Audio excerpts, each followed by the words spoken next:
Welcome in to today's live. We are going to talk about why, or I'm sorry, not why. We're going to talk about how to get into turning your lived experience into an evergreen offer. Okay. And the first thing I'm going to say, I have my heater on. So I hope you all can hear me. I got the mic so that it's like, background noise cancel, but it is cold in here. So I put my heater on. But anywho, let's dive into it. So yesterday we were talking about Empress Energy, and I said that I wanted to continue that conversation into today. Actually, that is distracting me.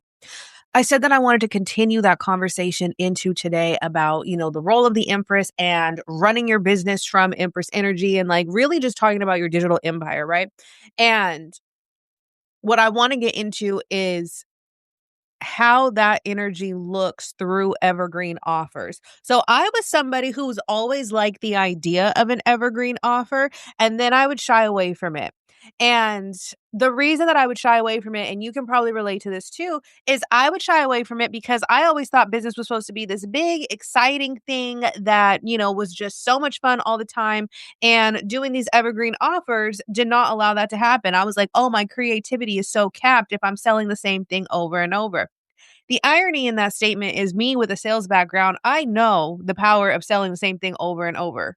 That is where the money flows from, right? That's where the income comes from.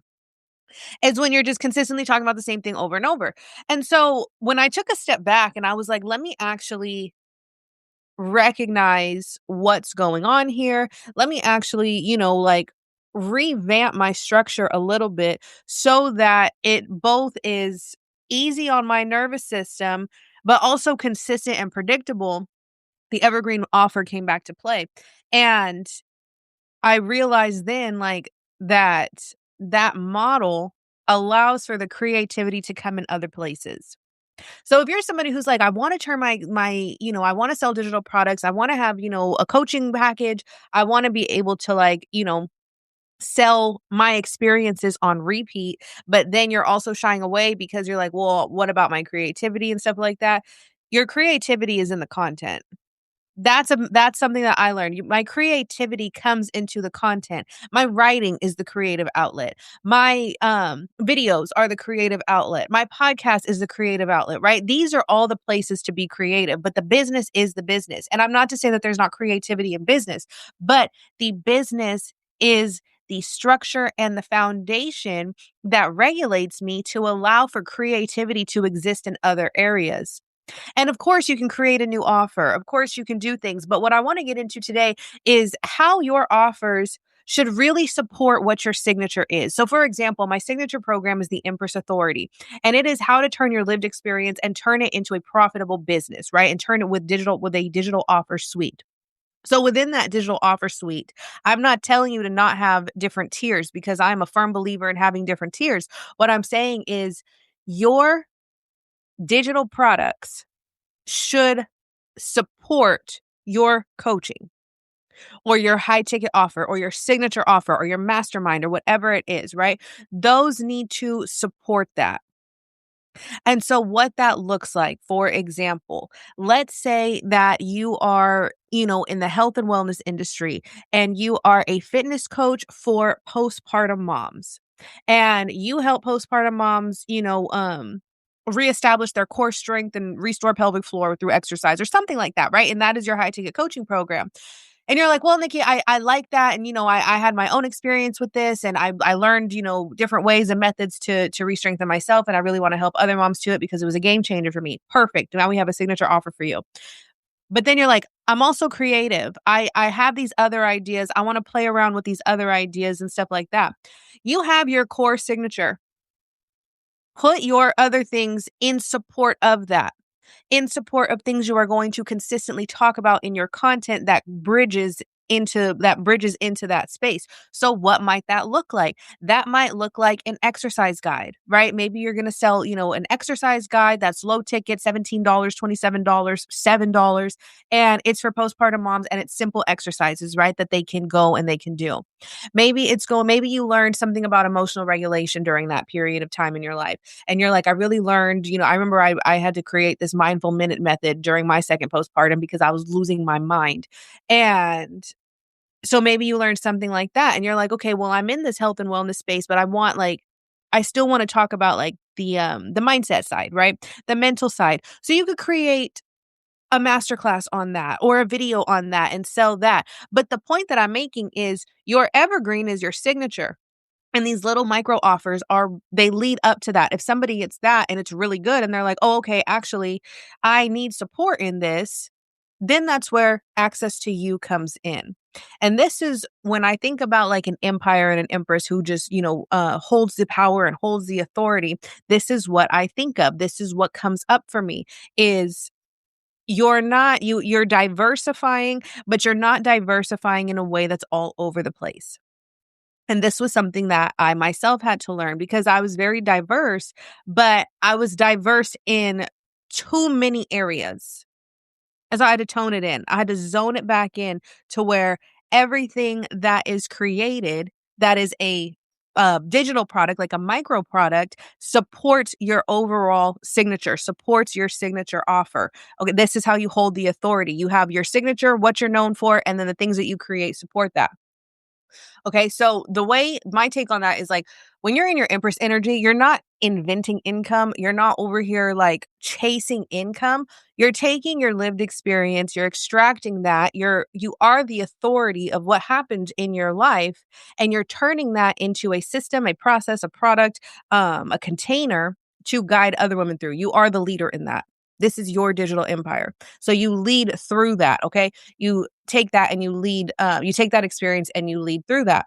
The reason that many women overcomplicate digital offers is because they're chasing the trends, right? So it might be, oh, well, swipe files are trendy right now. Well, you've got if we're using the postpartum mom example, right? You've got your postpartum mom, ab restructure or like ab and pelvic floor workout container.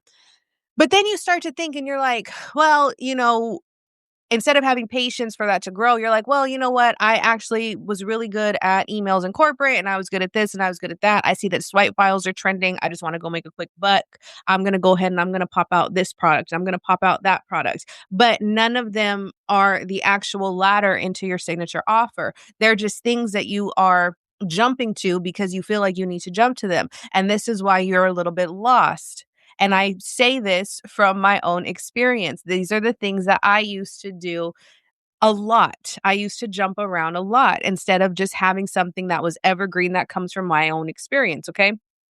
When you're doing this, you're also creating from pressure instead of clarity. This is desperate energy. Your nervous system is not going to relax if you have desperate energy. Your nervous system is not going to chill out and trust what you're building if you have desperate energy, because desperate energy leads to desperate creation, and desperate creation leads to desperate sales, and not all money is good money. So you have these desperate sales from this pressure that you put on yourself to get your light bill money covered, quickly. And then all of a sudden, like now you're in this resentful pattern because you're trying to sell something and focusing your energy on something that doesn't necessarily coincide and go in the proper lateral steps to where your signature is. Excuse me. So when that happens, you end up on a hamster wheel. These are the people who are like, well, nothing's working. I don't know why it's not working. It's taking so long. But you've dabbled into 17 things instead of saying focus because your nervous system is out of whack. Because you're sitting here thinking that you need to go and do XYZ because it's going to be the fast path. You can't do evergreen and the fast path. The two don't coincide. If you're doing something that is evergreen, and what evergreen means is that essentially you sell it on repeat. So like, for example, my hybrid group coaching, right? That is something that it's always like enrolling and de-enrolling. You have a certain period of time, people come in, people come out, but it's an evergreen system. When you are operating in an evergreen system, you have to have the patience. You have to also have the faith. I've said this plenty times in previous lives, how entrepreneurship is very faith-based. And I don't mean in the religious sense. I mean, you're trusting something that you cannot see. That doesn't have to be religious, but you're trusting something that you cannot see. You're trusting a path that only you can see. And when you're not regulated within and it starts to get a little bit boring, it starts to get a little bit tedious, it starts to, not go as quick as you want it to. And mind you, we are the microwave generation. Dopamine is available at every moment of the day. When it's not going like that, we start to believe that we're doing something wrong. And then we want to pivot. We want to jump into the next thing. We want to jump into the next trend. The business owners that I have witnessed over the years who are doing well and are full-time entrepreneurs are the ones who have stayed committed to what they do for years on end. They've showed up repeatedly, even when it gets boring, even when the work is a little bit like low, the audience is low, there's nobody joining, lives, right? Different things like that. They've stayed the course through the boredom, through the unpredictability, through the doubts. And the thing about it is, the reason I always tell people you need to build something that comes from your own experience and your own lived experience mixed with the guidance of your intuition, like you can't go wrong. What's going to happen is when you build like that, your faith remains strong through the doubts. You undeniably know that it's working and that it's going to work. The human brain comes to play and gets frustrated because the human brain doesn't necessarily know when. We try to put timelines and time constraints and different things like that into things. But when it's not working, quote unquote, because it's always working, but when it appears to not be working, when you appear to be in that hamster wheel and not moving forward, what's going on is you have no inclination to quit. You can't quit because you're so driven in your faith, you're so secure in your authority, you know that this is what you're meant to be doing. There is no such thing as quitting. And if you do quit, you'll end up right back here. I know because I used to try to run away from my business. I tried to run away in 2022 and 2023. And God was like, no, you can't do that. And so here I am, relaunched in 24. But my point is like, even if you try to run away, you can't run away. There's no way around it. And so what's going to happen is you either are going to you're going to be in an identity loop, trying to revert back to this old identity and trying to, reclaim something that you used to have and try to convince yourself that it's not working and things like that. But once that has been placed on your spirit, once you've gone through something and it's like, what's the expression I'm trying to think of? It's like once you wait, like once you open your eyes to things, like you can't turn it off. You can't go back to sleep, right? It's like becoming an adult. You can't go back to childhood. Once you realize like, oh, okay, this experience happened to me because I'm actually meant to guide somebody else through it. And you have the confirmation through your lived experience. You have the confirmation through meditative guidance. You have the confirmation through the people asking questions. You have the confirmation through, the logical confirmation through I searched the internet and people really want this and stuff like that. Once you have all those layers of confirmation, the next piece that comes with that is the identity. And this is where people panic because you can have a conscious level confirmation and be like, okay, yes, this is absolutely what I'm supposed to be doing. But then does your identity match that level? This is the identity loop where what I'm talking about is when people try to run back to what they used to be doing. Their identity hasn't caught up yet. They haven't embodied that new identity to get to where they're going. Because there's a lot of things that are going to have to fall by the wayside and it's very uncomfortable. And a lot of people don't like that discomfort. Majority of people don't like that discomfort. We are wired for comfort. Especially this generation. This generation is very wired for comfort. If you're bored, grab your phone and go scroll. If you're hungry, there's food places open 24 hours. You can go get something to eat, right? If you, let's see. If you're bored, turn on Netflix. Like we're constantly in stimulation. We're constantly able to comfort a discomfort. Even, and some of them are raising their kids like that, like the long car rides. Well, here, just take the iPad. Why? Because the parents don't want to be bothered with the discomfort of the kids whining. The kids don't want to be, they don't want the kids uncomfortable sitting in the back seat of a long car ride and stuff. We are constantly being shown ways to comfort ourselves. And so the thing of it is when we have to step into where we're meant to step into, get into this next identity, it's uncomfortable. And we haven't been taught how to be uncomfortable. So we equate uncomfortability with wrong. Well, this is uncomfortable. I'm not supposed to feel like this. So I'm going to go back to what I was doing. But what's going to happen is God, or whatever you believe in, God is going to continue to God is going to make that old identity so uncomfortable that you don't have a choice. Then you have to choose which discomfort you're going to experience. Are you going to experience the discomfort that you've been used to because your comfort level won't stay comfortable forever, or are you going to move into the next level of discomfort knowing that that one is temporary? That was a word. Write that one down. That was a word. Don't reflect on Take a moment, pause, reflect on that. That one was, yeah, that was a word. But my point in all of this is you can't close your eyes once they've been opened. So you're just going to have to create something that's going to support what needs to be created, which would be the Evergreen model with the supporting products beneath them. Okay. Let me see. What else do I have in my notes here? Oh, another reason that women overcomplicate digital offers, something else that I have been guilty of, is always thinking that you need a new idea. You're quitting before you even have enough data to tell you if this offer works or not. That goes back to being impatient. If you're into birth charts, I'll share something with you. If you're into birth charts, one of the things in my birth chart that is like prevalent is learning patience. And it's interesting to witness in real time. And again, it's one of those things when you open your eyes to it, you can't shut it out, right? But anywho, thinking that you constantly need a new idea. You don't always need a new idea. You don't even need to reinvent the wheel. And I'll go on to say too, one of the common things that I see too is, well, somebody's already doing that. Somebody already has, let's say it's me, right? Somebody already has like a business and they blend spirituality into it and they teach that. Like, I can't go do that. First of all, I read an analogy the other day, and I'm gonna share it with you because I thought it was great. When we look at snowflakes are falling from the sky, right? If you've ever seen the snowfall, they all look the same as they fall. They all look the same. Like, oh, okay, it's all snow. But when we actually deep dive into each individual flake, no two are alike. They're all unique. So when you're sitting here and you're thinking that market is saturated, somebody's already doing it. Yeah, I had, it's also like it's similar to my experience, but I don't know if I can do it because it's already being done. I want you to think of yourself as a snowflake.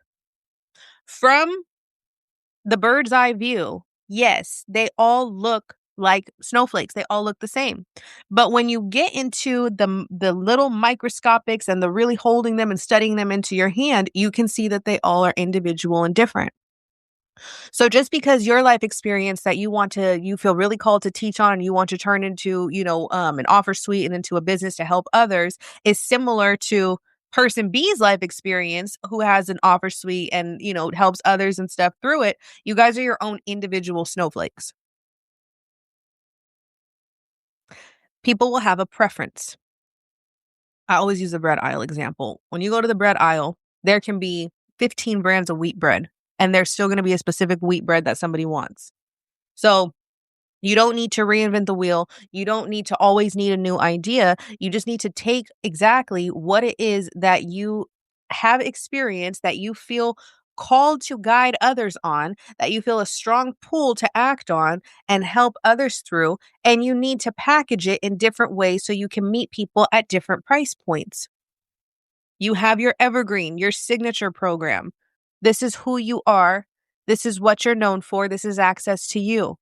And then if you're like me and you like to diversify a little bit, then you have supporting digital products that go with it. That's an offer suite.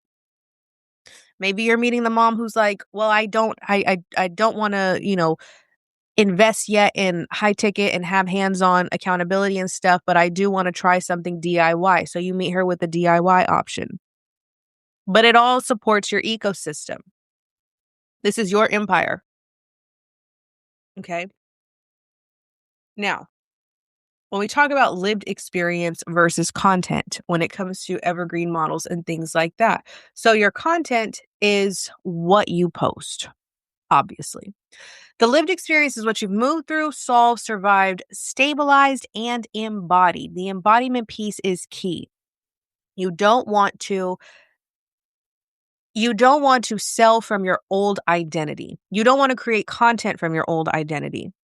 If you're here to be a thought leader and you're here to do leadership work and you're here to lead a movement and, create a business and a brand that positions you as the authority and brings people to you and you move them into their own authority or move them through your program or whatever it is, you can't sell that from the identity you were before you became the authority. You can't sell that from the old space. You have to step into the new space. You can talk about where you were. And I actually strongly recommend that when it comes to, your content and if you're in your sales style content, your story led sales style content, that you talk about where you used to be. You talk about who you were before that because that puts relatability into that. That puts your audience into, okay, she does get I'm where she used to be and I want to get to where she's going, right? Do you have to do that every time? No. Sometimes where you are is enough because you were like, I just want to be there. But there is a nice relatability piece to that. When you do that, you're not doing personal overshare. Okay. So you're talking about the transition, you're talking about the shifts that you made, you're talking about the responsibility that you took, you're talking about, how you rebuilt self-trust, the lessons that you learned along the way, the structures that you had to leave behind, leaving behind what was misaligned, rebuilding identity. And then, if like in the business, like creating the income without burning out and stuff like that. So your lived experience is already organized. It's already ready to go. But instead of just treating it like chaos and throwing spaghetti at the wall, you need to structure it. Treat it like a curriculum. Treat it like a course. And then take that and sell in your content. And some of your best content is also going to be I hear a mentor calls it a think piece. And I like that phrase a lot. Um, but it's going to be something that you saw from somebody else and it got your wheels turning and you're like, actually, I've got something to say on that. And then you post something like that. Oh, I remember when, this resonates with me because I remember when I used to be in this position too. And, this is what I did to get out of it. Or, if I were to give this person advice, this is what I would do for them. This is how I would help them move through it. Different things like that positions you as a leader and as the authority. Okay. So when we think about turning our lived experience into an evergreen offer, the first thing is, what did you learn to hold? What did you wish you had when you were starting? And what are you able to hold now? So for example, if back in the day, well, for me, everything is so cyclical. I have these like live epiphanies, I swear. But anyways, everything is so cyclical, right? And so I had to learn how to hold patience and how to hold space in my own business, right? How to maintain consistency. And that sounds easy, but taking it a step further, well, how did I learn to hold that? I learned if I just focus on my lived experience as the business model, if I focus on the things that I went through as my business model, then I can hold the consistency for it and I can hold the space for it. And this is why that's what I teach to other people. If you want to hold the consistency and hold the space and build something that is going to align with how you want to show up, start with your lived experience because you can always hold the space on what you've been through. You can always maintain consistency on what you feel confident talking about. You can't maintain consistency if you are talking about what somebody else talks about because you have to wait for new ideas to come from somebody else. But when you're talking about your own experience, what you've been through, how you did XYZ, you can talk about that over and over and over again. This is why I can talk about identity work like easily and daily because I've gone through a lot of identity transitions. There's still, more to come and more currently evolving, but overall like there's been a lot of identity growth for me.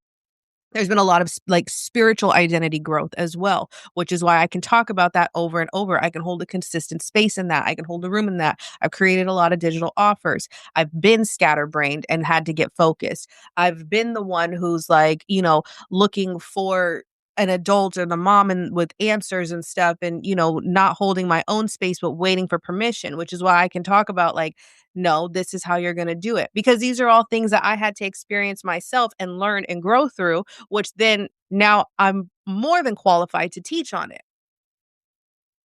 because I was always looking for permission and hoping that a coach would validate my idea and hoping that, my friends would say like, "Oh yeah, you're doing a great job," and wanting the praise, what, different things like that until I was like, that is not how an empire is built.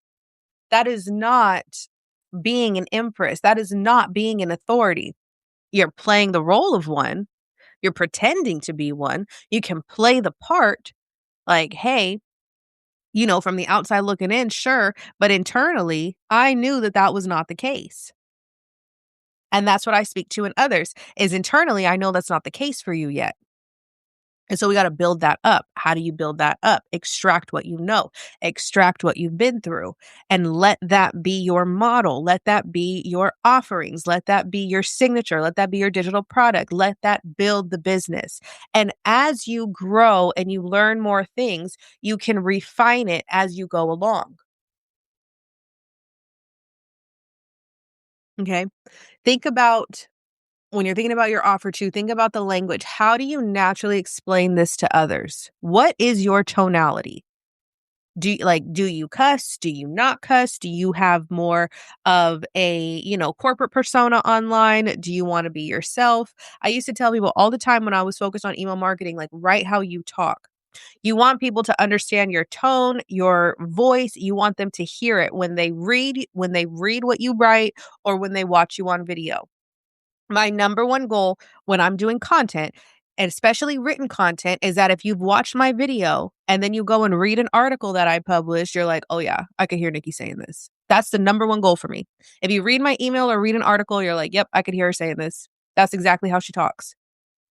Okay, so what is your tone? How do you naturally explain things to others? Me, I like to do mindset shifts, a little controversial, little like, oh, I didn't think of it like that. With a little tough love after. Like, "Oh, damn, I didn't think about it like that. She just triggered me. Oh, hold on. She's holding my hand while she triggers me," right? That's my tone. So what is your tone? How do you teach things? And if you're like, "Well, I kinda have a tone. I don't really know what to talk about." Think about what do people ask you about repeatedly? One of the common things that's been coming up for me is, like, people maintaining just, like, emotional regulation, people maintaining faith, people maintaining, how do I hold the faith when my life is falling apart? What do people ask you about? I bet people, recently, well, how do I turn my lived experience into a digital offer? How do I make money online? How do I, um, what's another one? How do I start like with meditation and things like that, right? Different things like that. The things that people ask me is how I was able to create my offers from my own experience and then recognizing, hey, other people are wanting to know this too. If you're like, well, nobody asked me anything, well, then what questions did you have? What questions were you asking before you got answers? There's a whole product suite right there. Okay. Now think of a core transformation. This is important. When you're building your evergreen style offer, business model, I should say. We're not just talking about one offer. One core transformation, a before and after, and the decision that changed everything. You're going to speak about that decision. Who were you before that decision was made? That's who you're talking to. It makes it when you're taking, I'll say this too, when you're taking and creating an offer suite around your own lived experience, it's a lot easier to speak to your ideal client because you were your ideal client. This simplifies the sales process. It simplifies the marketing. I'm not saying you're not going to you're still going to market, you're still going to do research, still going to do all those things. But when you were that person, you know exactly who you're talking to because all you have to do is think, okay, hold on. What did I need to know? What would have stopped the scroll on me? What video would have stood out for me? What, article would have had me like, yes, I absolutely need this. What sales page would have had me like, yes, I need this. Okay.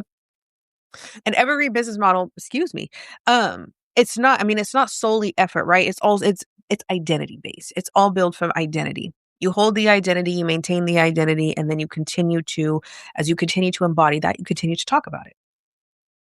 So, wrapping up, I have so many other notes. Let me see.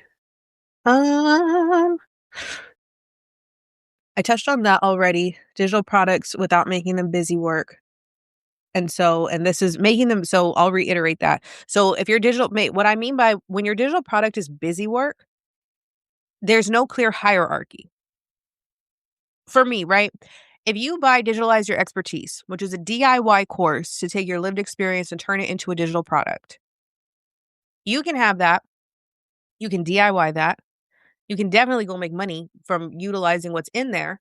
But then the next hierarchy might be like, okay, well, I want to know how to scale this. Or, I've got the offer, but I really need some accountability. I need somebody to like kind of check in with me and stuff like that. So then from there, you come into to the high ticket program, right? To the Empress Authority. Or maybe you're like, okay, I've got the offer, but you know what? My identity is off. I feel imposter syndrome. I feel complacent. I feel like I know what I'm doing, but I don't trust myself to do it. Things like that. You come into the Empress Authority. And you know what I mean? There's levels to it. There's layers to it. And so when your digital offer is busy work, for me, I had a lot of busy work offers.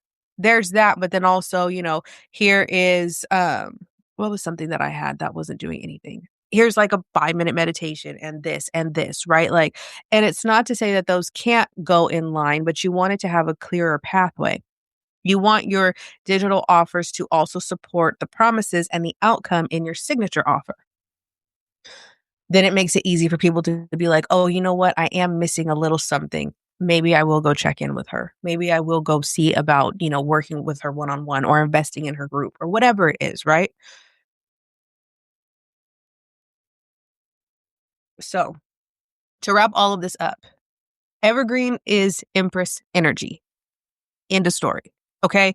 It regulates your nervous system. You get to create income without the urgency. It's consistency without depleting yourself. You're not doing these constant launches. I could go the rest of my life without doing a launch and I wouldn't miss it.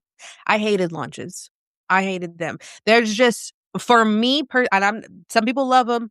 I don't. I don't. Okay. I don't like because I've got to link everything up with my cycle. So then I got to plan my launch around my cycle. I got to do all these things, right? Like, it didn't work for me. Okay. And then I'm stressed about the numbers and I'm worried about this and, and then it's like, okay, well, this launch door's closed and I got to open them up again. I got to do it again. No, that's not for me. If it's for you, I'm not for you. I'll tell you that right now. If that's where you're like, no, I love launches. I want something where I'm launching all the time. Like, go find a launch expert. I don't like it. Now, with the Evergreen though, your nervous system is regular. You create something one time. That's why I love digital products too. You create it one time and then you just continuously talk about it and sell it. And then after it sells and stuff like that, and you maybe get an epiphany for another one, and that one's got a good system going. Sure, then you can add on another one. But don't be prematurely adding on all these digital offers.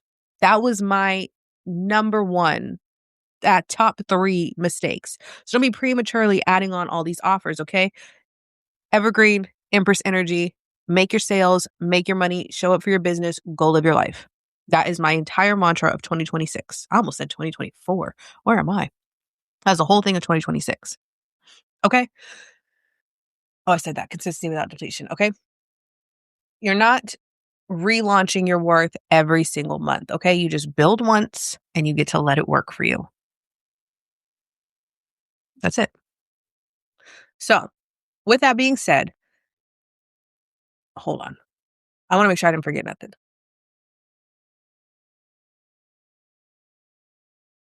With that being said, that is an overview on how you can take your life experience, lived experience, and turn it into a digital offer suite. That is a way that you can structure it. So, like I said, a signature with some supporting offers, take what you've been through and think about how think about the progression of what you naturally went through. Think about how you would help somebody else through it and think about a way that you would want to, or a few ways that you would want to guide somebody else through it. Would you want to do this one-on-one? Do you want to do this in a group setting? Do you feel like a DIY approach is good enough? And let me reiterate something else too. You don't have to create everything at once. Okay, you don't need to be like, "Oh my god, Nikki said that I need to have an offer suite, so I need to go, like, I need to go get my story that Imma teach and market research and create 5 different offers." No, no, no, no, no. No. Start with 1. Start with 1, sell it, see how it goes, see what happens. You can start with low ticket and build up. You can start with high ticket and build down. I personally liked the low ticket build up way. I had tried the high ticket build down way, wasn't it didn't work too well for me. Low ticket and building up has been that's the way that I did it. It doesn't work for everybody. Some people do high ticket and build it down, okay? And something I wanna say too is if you come and you apply to work with us inside of the Empress Authority, you get to decide if you wanna do the high ticket way and build down or the low ticket way and build up, okay? We'll support you either way. We'll get you the right resources that you need. The most important thing is understanding who you're talking to, understanding what transformation you're speaking to, understanding how your experience translates into a digital offer, into a product suite. I had a client last year, and just to give you an example, she took her a breakup and she didn't romanticize the guy, but she took a breakup and she had like a lot of self-awareness around this breakup. And she was like, wow, I had like anxious attachment. And then she started to really recognize a pattern that she was in. And when she recognized that pattern, she took that and she was like, I don't want other women to experience this. A lot of women have this pattern. And so she took that anxious attachment and she turned it into a workshop, a coaching program, and an ebook, right? So just 3 offers from that experience. Grew a TikTok following, started making money. Okay, it gets to be like that. She felt called to teach to that. She knew that that was what she was meant to do. She knew that that experience was not lost. And because it wasn't lost, she was able to turn it into a digital offer suite, a business, and a profitable ecosystem. So that's what I'm telling you. You can do it. You can absolutely take what you've been through and turn it into an offer suite. There's nothing too boring. All you need is to feel confident in what you're talking about, be able to be consistent with it, and find the market for it. And if you were looking for answers in the beginning, then you know that there's a market for it. So, with that, if you want full guidance on this, I am going to drop the link to apply to the Empress Authority. It is 6 months from start to finish. Even if you're brand new, we can get you up and running. This is not a done for you. You will be doing the work. I'll be helping you. And with that being said, I will see you guys in the next training, probably next week. Bye.